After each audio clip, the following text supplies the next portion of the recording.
Another day, another video. Welcome back to the channel, everybody. Today we're watching The Big Bang Theory. This is a 12th episode of the 8th season. Hope you guys have been enjoying it so far. If you'd like to watch today's full episode, it is available for the link in the description below. Just click it, put a password in, and enjoy. It's the last episode, Christmas. Yes, it was a Christmas episode, another decent one. And this time it was Raj's father who was visiting for the holidays. You know, we've seen it with Sheldon's mum, we've seen it with Leonard's mum, and now obviously we have Raj's dad. Now, Amy was the one hosting the party this time. Nobody wanted Raj to actually host it, which is sad because he actually does some decent parties, and they maybe realised Amy's that I actually, you know, Raj is maybe better than they actually all ever think, because Amy was doing some olden style one.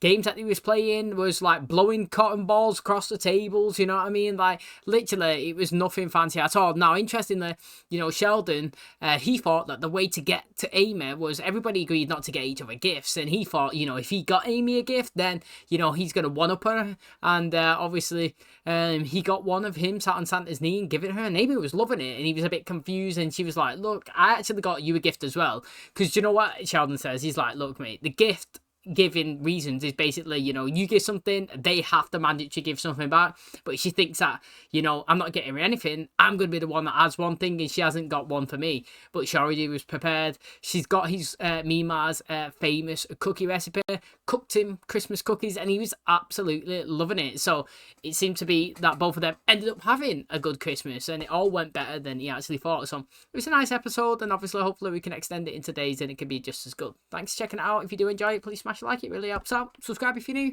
and as always, let's jump into today's episode.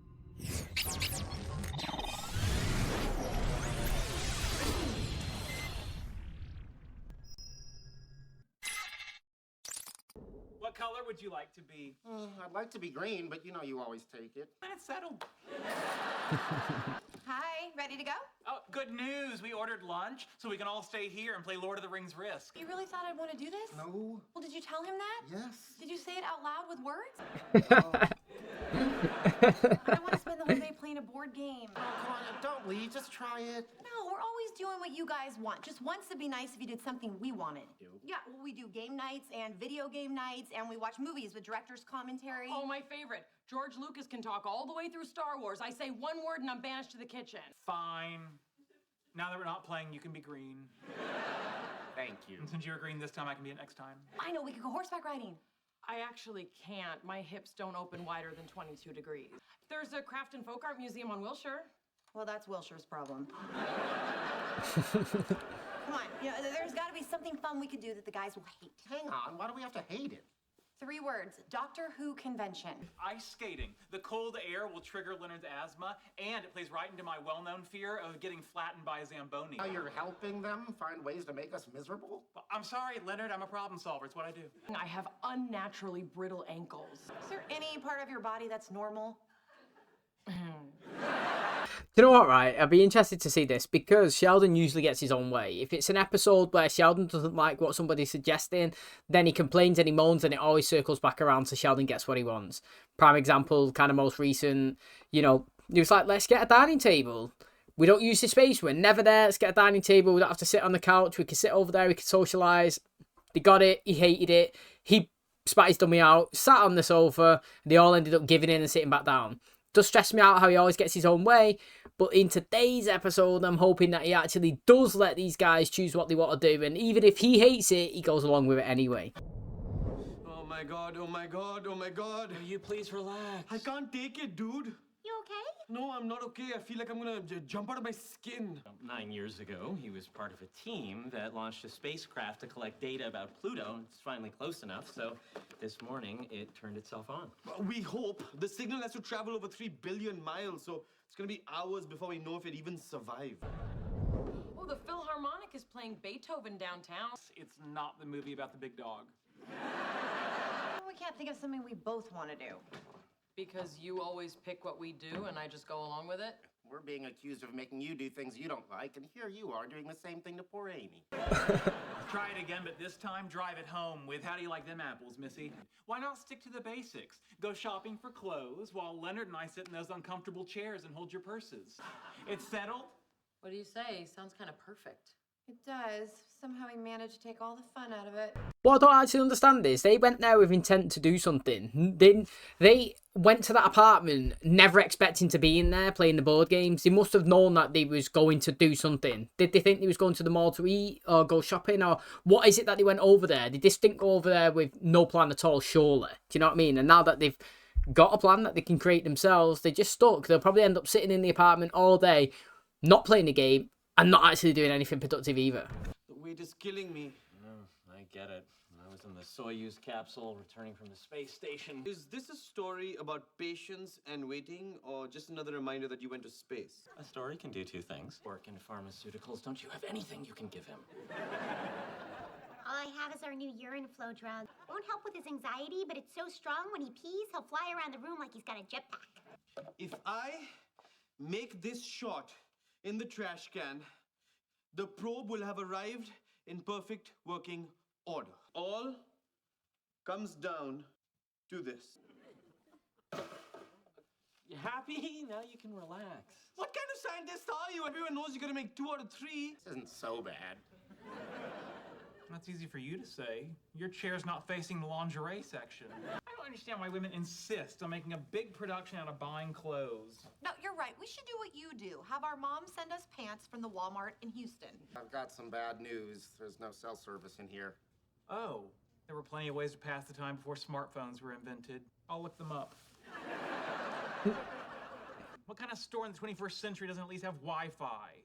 I'm gonna call their corporate office. Son of a biscuit! Thing is, though, that is so true. You know, nowadays, every single person is reliant on it. If you go anywhere that engages in a bit of time that you've got to wait, phones on it. Now, it's a massive negative, but I also can't complain, because if you sat there doing nothing anyway, then why is it harmful to be on your phone? You know what I mean? Like, that is a prime example that if you was on your phone, that would have been totally acceptable. If you're sat down waiting for somebody to do something and you've got time to pass, yeah, okay, them two could either talk to each other, which they should do, but at the end of the day, you know what I mean? It's also a time there you could be on your phone and just passing the time, playing games, having fun, reading news articles, etc. You know, it's when people do it in social occasions, like going to the bar, having a meal, being on a date. Those are the times where people should put the phone down and people don't.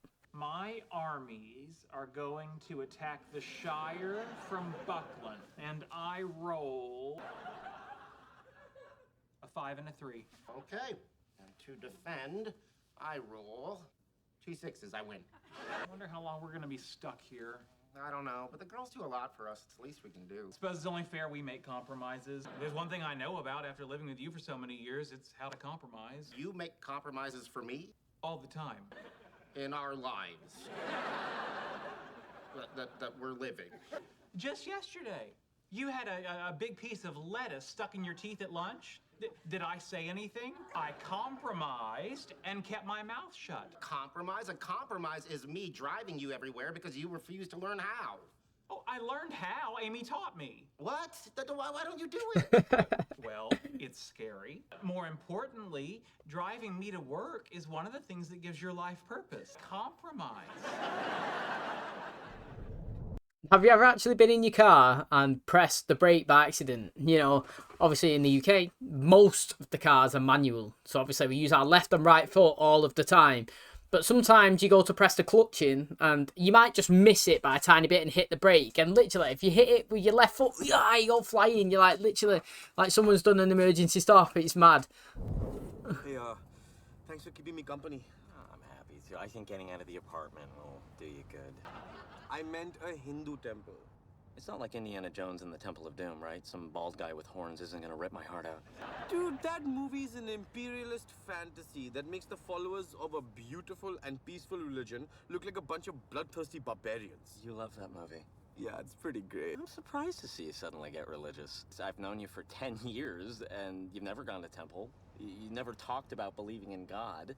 And last Diwali, I watched you eat 2 pounds of sacred cow at a Brazilian steakhouse. But you're a scientist. So? So as a scientist, you believe the way to understand the universe is through facts and evidence, and now you're counting on some blue chick with 100 arms to help you? Lots of scientists believe in God. Even Einstein was famous for attacking quantum theory on the grounds that God does not play dice with the universe. Well, of course he believed in God. He slept with Marilyn Monroe. How's it going in there? Not really a great outfit for work. Do I really force you to do things you don't want to? Yeah, but it's okay. How is it okay? I promised myself if I ever got friends, I'd do whatever they said. Oh, you're a different woman now. You're smart, you've got great friends, you've got a boyfriend, you're pretty, you have zero fashion sense, but... She looks like an old woman. Do whatever you want. Basket weaving at the craft museum. Well, you named it. I wish that the apple pancake mix was on the top shelf because it starts with an A. But I don't put it there because I don't want you breaking one of your little legs. You're supposed to be making my breakfast. Because of you, I'm not allowed to adjust the temperature in my own home. I'm not allowed to whistle. I don't wear shoes that might squeak. Do you realize I don't live with the woman I love because of you? Is that true? Yes, it's true. The last time I brought it up, you had an emotional breakdown and got on a train and ran away. You have no idea how much you inconvenience the lives of everyone around you. It's exhausting. You're mean to me a lot. I'm sorry if I hurt your feelings. I've been holding a lot of this in for a while. Well, I'm sorry too. And if you want to live with Penny, then I think you should. Come on, don't get upset. Imagining a world without my best friend in it. I'm not leaving your world. I'm just talking about living across the hall. Thank you for putting up with me. Buddy. Why are there tears? Everything's fine. We just started talking about living arrangements. What if you did it gradually? How about we start with 2 nights a week? I live with Penny. One night, and I let you whistle. Okay. When I'm not home. There we go. Compromising again. To be honest, it is kind of true. You do things in small increments. So, for example, say like you want to go to the gym and, you know what I mean, you've not been for ages. And it's like, let's get on the cardio machine. I want to plan to do half an hour every day. And after 10 minutes, you're absolutely knackered. You don't want to do it no more. So it's like, how about for the first week, you go for 10 minutes a day on the cardio machine. And the next week, you do 15 minutes. And the week after, you do 20. Then a month or two, you've gone full pelt, 30 minutes. You're running, chilling. You've worked your way up. You don't dive it head first straight into the deep end. Do you know what I mean? Because it's hard to swim straight away. And that's what it's kind of like. Do you know what I mean? Like, if Sheldon's got to get used to Leonard's not being around, yeah, instead of it just being cold turkey, bang, gone from the apartment, it's just gone one day. Might not even notice it. Do you know what I mean? You could be occupied. You didn't even know you weren't there. Next, it's 2 days. Still not noticing. Do you know what I mean? And you slowly build it up until it's all okay. My first Hindu temple. You see behind the fountain that tower that looks like a pyramid? It's called a shikara. It symbolizes the connection between the human and the divine. Shall we? Yeah. What? Just. Is there anything I should know before I go in? Whenever I walk into the temple, I realize that whatever happens, we're all part of an immense pattern, and though we can't understand it, we can be happy to know that it's working its will through us. We're all interconnected, and that's just a beautiful... Son of a bitch! That guy just dinged my car! We're just gonna drive away. Like, my life isn't hard enough right now. Raj, you just got a text. The probe turned on. It's fine. Namaste, Grandpa. I thought this was gonna be boring, but it's actually kind of fun. Don't tell Amy that. We'll be here every Sunday. It's not a basket. It's a soldier's helmet from 16th century China. Yeah, it looks great. I seen that. I saw that. Well, Roomy, it's only 1 night a week, but it's a start. I know. I'm really proud of Sheldon. Yeah, I'm proud of him, too. Some of us are trying to sleep out here. He's staying in Penny's apartment as well. He's letting Leonard go over, but he's staying there as well. See, it's interesting that because, obviously, like I was saying, compromises, they do have to be done in small increments as well. You know what I mean? Like, when you first move in with somebody, so, for example, do you remember when Leonard was about to first dive into Penny's apartment when he stormed out with Sheldon's and he was like, you know, in the bathroom, can you clear a shelf? I've got loads of medicine. Do you know what I mean? That would be a compromise. You know, if you had stuff there originally, you know what I mean, and you shifted it away to let them have something, you compromise that space. You know what I mean? Like, if he... for example, has loads of Star Wars figures or something that he wants to have on display. Just kind of like Howard has his lightsabers. if you wanted to get them displayed on the wall and you really hate them, that's a compromise, because it's something that you wouldn't want and you still don't like, but it's something that they like and it's now their apartment, that you've got to have it on. Everything can't be your way. Do you know what I mean? So it's small little things like that, which is compromise. Now, personally, I don't think the way Sheldon describes a compromise is the correct way of doing it. You know, you may want, like Leonard saying, the apartment to be 20 degrees, for example, but Sheldon actually always wants it at 19. You may think that's a little bit too cold, but you compromise. You're like, okay, it's kind of close enough, I'll let you do that. You know, but he's like, my compromise is I want the cereal starting with A to be on the top shelf and you put it on the second shelf. That's not really a compromise, is it? That's just like a want. You know what I'm saying? Like, I feel like most of the compromises that he says, it's kind of like a want that Sheldon thinks is the better way of doing something. But it was good, though, the fact that he offered Leonard to be able to go over and stay at Penny's. Now, he never said that he was going to go over and stay as well. Small steps. You know what I mean? One small step for... What did he say? One small step for man, one large step for mankind, or something like that. That's literally what it is here. So it'd be interesting, because at one point in the show, we're on season 8, it's going to have to be where Amy's possibly living with Sheldon and obviously Penny's living with Leonard. And do you remember when they had the discussion as well? Like, what apartment was he going to be in? I was saying at first, I'll still say it now, that Sheldon and Leonard's apartment is Sheldon's and he should always be there. And if they want to live together, Penny and Leonard, it should be where they currently are now. So, you know, small compromise. They are together. To be honest, that's a compromise from Leonard and Penny. They're finally being able to stay together in a different apartment, but they small compromise to achieve that to let Sheldon stay on the couch. So, do you know what I mean? It's going to be interesting to see how that is going forward. Okay, that is going to wrap up today's episode. Thanks so much for checking out the channel today. Hopefully, you guys enjoyed it. Interesting, honestly, you know, talking about compromises, and you know, it's going to be good to see how they obviously progress forward. Now, they was talking at the start of the episode that they make compromises for the boyfriends, basically go to all these conventions and events and play board games that they hate doing, but when it comes to the guys doing something for them, they don't really want to do anything. They kind of have it all their own way. So they was like, look, do you know what? If you want it and you think that, let's go and do something you want to do. Struggling to pick an idea, Sheldon actually come up with it. They've gone shopping, and obviously the guys have sat down and bonded together. You know, it was a good little moment. Now, again, Penny was there and she was like, look, do you actually make loads of compromises to me, Amy? Do you know what I mean? Like, you say that, you know, you do everything that I say. Is that actually true? And she was like, yeah. You know, I told myself if I was ever going to get any friends that I was just going to rock and go with it. And Penny was like, look, well, if that is actually the case, then we'll do something that you want to do. What is it? And she obviously chose that, like, basket making class. And the thing is as well, it does perfectly fit Amy's personality. I feel like she's so old mentally, you know, like, not old physically, but if you ask her what she likes doing, playing the harp, I feel like that's kind of like an old person's kind of thing. Do you know what I mean? Like, what else do you want to do? She wants to do sewing and knitting, and she wants to go like basket making, you know.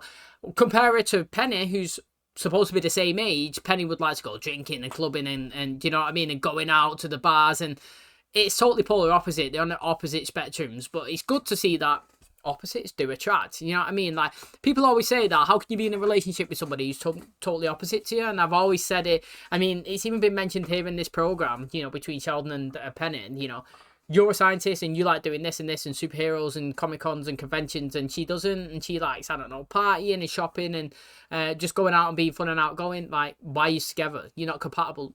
I've always said it's about the experience you do as a team, as a couple, together. If you love each other in the time, then that's all that counts. And it's like here, you know, Amy and Penny, totally different spectrums, totally different universes that they're fully engulfed in. But at the end of the day, when they're together, collectively, spending time, they have fun. And she's obviously gone to an event and they've enjoyed it. You know what I mean? They've actually enjoyed making it. And Sheldon's little hat thing that he made as well looked pretty decent. They all look like they made something good, and it was funny the way they ended the episode by basically saying that. I saw that when he was saying that sometimes his peripheral vision is so good that he can see his ears, and obviously he's seen Leonard rolling his eyes next to him, so that was pretty funny as well. Thanks for checking out today's episode. Hope you guys enjoyed it. If you did, please smash the like, really helps out. Subscribe if you're new, and as always, I'll catch you in the next one. Cheers, guys.